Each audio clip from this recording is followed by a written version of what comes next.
அனைவருக்கும் வணக்கம். முதற்கண் அனைவருக்கும் உயிர்ப்பு பெருவிழா வாழ்த்துதல்களை மகிழ்ச்சியோடு தெரிவித்துக் கொள்கிறேன். உண்மையிலேயே இந்த உயிர்ப்பு பெருவிழா நமக்கு மகிழ்ச்சியை தந்திருக்கிறதா?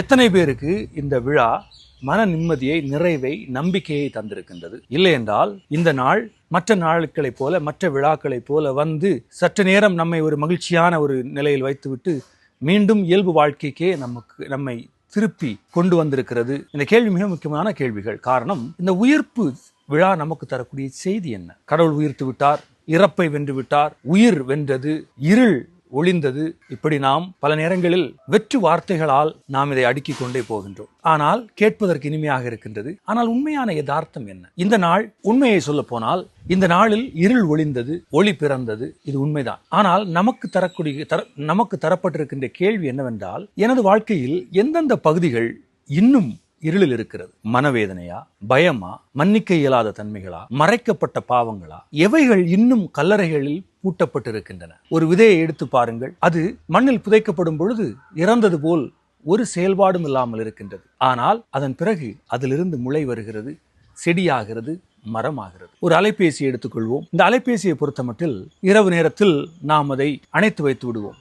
மறுநாள் காலை எழும்பி நாம் அதை ஆன் செய்யும் பொழுது அது கடிகாரம் அந்த சரியான நேரத்தை காட்டுகிறது. அப்படி என்றால் இரவிலும் நாம் அதை அணைத்து வைத்த பின்னரும் இந்த கடிகாரம் இந்த அலைபேசியினுள் வேலை செய்து கொண்டே இருக்கின்றது. அதுபோலதான் நமது வாழ்க்கை. இன்று நமக்கு ஒரு உண்மை தெரிகிறது. ஆண்டவர் உயிர்த்து விட்டார், நிச்சயமாக. ஆனால் நாம் நமது வாழ்க்கையில் இந்த பூட்டப்பட்ட கதவுகளை திறந்து உயிர்ப்பதற்கு தயாராக இருக்கின்றோமா? இல்லை என்றால் இந்த உயிர்ப்பு விழா அர்த்தமற்றதாக போய்விடும். ஒரு சடங்காக, ஒரு கடமையாக, ஒரு போதையாக, இல்லை என்றால் நமது பதட்டமிக்க இந்த வாழ்க்கையில் ஒரு சிறிய மகிழ்ச்சியை தந்து போவதற்கான ஒரு நேரமாக இருக்குமே தவிர உண்மையான மாற்றத்தை நமது வாழ்க்கையில் கொண்டு வராது. எடுத்துக்காட்டாக இந்த சீசனை பார்க்கும் பொழுது ஒரு மாங்கனியை நாம் பார்க்கின்றோம். இந்த மாம்பழங்கள் நாம் உண்டுவிட்டு அந்த கொட்டையை எரிந்து விடுகின்றோம். ஒருவேளை இந்த கொட்டை எரியப்படாமல், புதைக்கப்படாமல் இருந்தால் ஒரு செடி, ஒரு மரம் வளராது.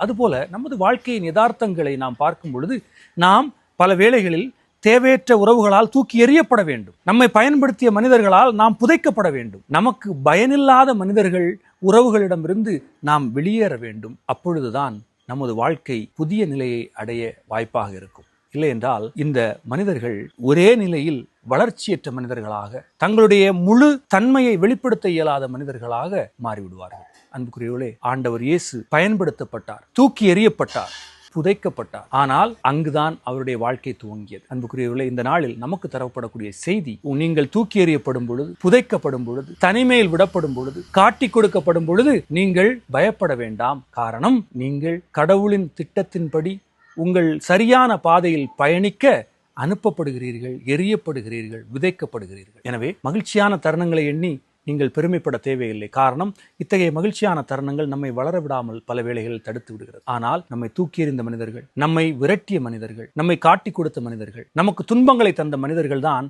நம்முடைய உண்மை தன்மை, கடவுள் நமக்கு வைத்திருக்கின்ற அந்த ஒரு வாழ்க்கையை அடைவதற்கு நம்மை உந்தி தள்ளுகிற மனிதர்களாக இருக்கின்றார்கள். எனவே இந்த உயிர்ப்பு பெருவிழா நமக்கு தரக்கூடிய மிகப்பெரிய ஒரு உண்மை என்னவென்றால், ஒரு நாளும் கடவுள் நம்மை கைவிடுவதில்லை. மரணம் வெற்றி பெறாது, இருள் நம்மை தோற்கடிக்க முடியாது. ஆண்டவர் என்னும் ஒளி நம்மோடு இருக்கும் பொழுது நாம் எரியப்படும் பொழுது விதைக்கப்படுகிறோம், எரிய வைக்கும் பொழுது ஒளி கொடுக்க துவங்குகின்றோம். எனவே அன்பு நண்பர்களே, உங்கள் அனைவரையும் ஒரு உண்மையான மகிழ்ச்சிக்கான ஒரு விழா வாழ்த்துதலை நாம் தெரிவித்துக் கொள்கிறேன்.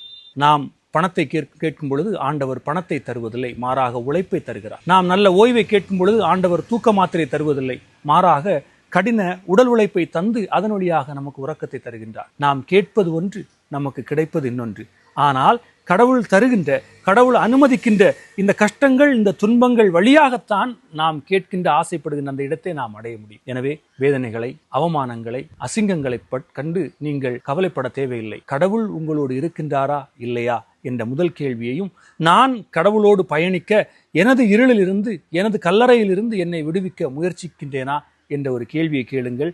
இல்லை என்றால் இன்றே துவங்குங்கள்.